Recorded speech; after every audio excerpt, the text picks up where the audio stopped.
দক্ষিণ কামৰূপৰ ছয়গাঁও সমষ্টি অন্তৰ্গত গৰৈমাৰী সামূহিক স্বাস্থ্য কেন্দ্ৰত দেওবাৰে নিশা সৃষ্টি হয় এক উত্তপ্ত পৰিস্থিতিৰ।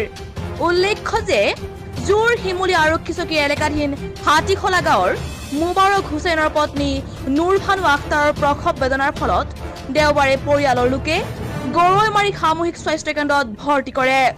চৰকাৰী চিকিৎসালয়ত সন্তান প্ৰসৱৰ বাবে অহা মহিলাগৰাকীৰ অভিভাৱকৰ পৰা কৰ্মৰত চিকিৎসক ডাক্তৰ ফাৰহান খানে বৃহৎ অংকৰ উৎকোচ বিচাৰে। চিকিৎসক ডাক্তৰ ফাৰহান খানে হাতীখোলাৰ নুৰভানু আখতাৰৰ অভিভাৱকৰ পৰা ৩৫০০ টকা লোৱাৰ অভিযোগ উত্থাপন কৰিছে। চৰকাৰী চিকিৎসালয়ৰ এজন কৰ্মৰত চিকিৎসকে সন্তান প্ৰসৱৰ বাবে অহা মহিলাগৰাকীৰ অভিভাৱকৰ পৰা উৎকোচ লোৱাৰ খবৰ বিয়পি পৰাত চিকিৎসালয়খনত সচেতন যুৱকসকল উপস্থিত হৈ উৎকোচ লোৱা কেন্দ্ৰ কৰি চিকিৎসক ডাক্তৰ খানৰ ওপৰত খৰ্গহস্ত হৈ পৰে। ডক্টৰক মানে আইনী ব্যৱস্থা ল'ব লাগে, স্বাস্থ্য বিভাগৰ পৰা ব্যৱস্থা ল'ব লাগে। আৰু আমি ইয়াতে দাবী জনাইছোঁ। ইতিমধ্যে পুলিচ প্ৰশাসনক ফোন কৰিছোঁ। এতিয়া তেখেতক এই ফাৰহান নামৰ ডক্টৰটোক ইয়াৰ পৰা গ্ৰেপ্তাৰ কৰি লৈ যাব লাগিব। আৰু যেতিয়ালৈকে লৈ নাযায় তেতিয়ালৈকে আমি ইয়াতে মানে ধৰ্ণা কাৰ্যসূচী কৰিম। তেখেতক ইয়াৰ পৰা ধৰি লৈ যাব লাগিব। এইখিনি ডক্টৰজন আছে নেকি?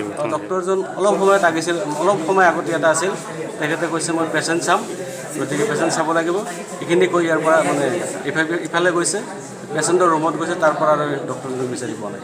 এই পলাতক অৱস্থাত থকা এতিয়া আমি মানে শুনা পাই আছোঁ সি বোলে ইয়াতে নাই। চিকিৎসালয়খনত এক উত্তপ্ত পৰিস্থিতিৰ সৃষ্টি হয়। ৰাইজৰ উগ্ৰমূৰ্তি দেখি চিকিৎসালয়খনৰ পৰা চিকিৎসক ডাক্তৰ ফাৰহান খানে পিছ দুৱাৰেদি পলায়ন কৰিবলৈ সক্ষম হয়। এই ঘটনাৰ খবৰ পাই গৰৈমাৰী আৰক্ষী ঘটনাস্থলীত উপস্থিত হৈ পৰিস্থিতি নিয়ন্ত্ৰণ কৰিবলৈ সক্ষম হয়। ইফালে ঘুষখোৰ চিকিৎসক ডাক্তৰ ফাৰহান খানৰ বিৰুদ্ধে শাস্তিমূলক ব্যৱস্থা গ্ৰহণ কৰিবলৈ সদৌ অসম সংখ্যালঘু ছাত্ৰ ইউনিয়ন চমুকৈ আমছুই দাবী জনাইছে।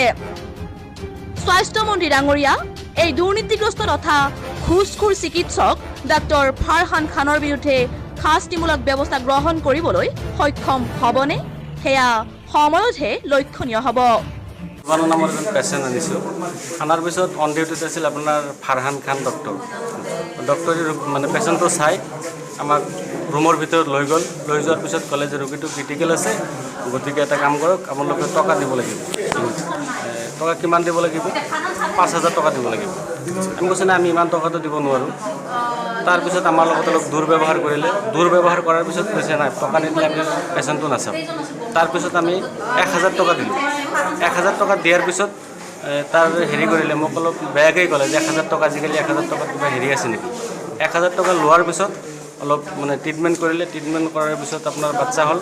বাচ্চা হোৱাৰ পিছত যেতিয়া আমি কৈছোঁ যে ৰোগীটো অলপ চাই দিয়ক, তেতিয়া কৈছে মানে হেৰি বাহিৰত ক্ৰিকেট খেলি আছে। তেতিয়া সি কৈ আছে খেলাৰ সময়ত সেইবিলাক হেৰি নাই, পিছত হেৰি কৰিবা।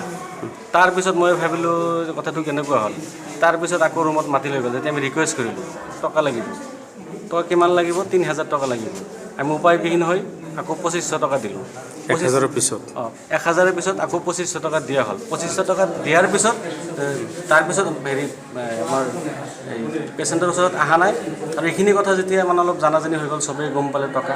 আৰু তেতিয়া চবেই ক'লে ছাৰ টকাখিনি কিয় ল'লে। News desk report, news 13 north east Assam.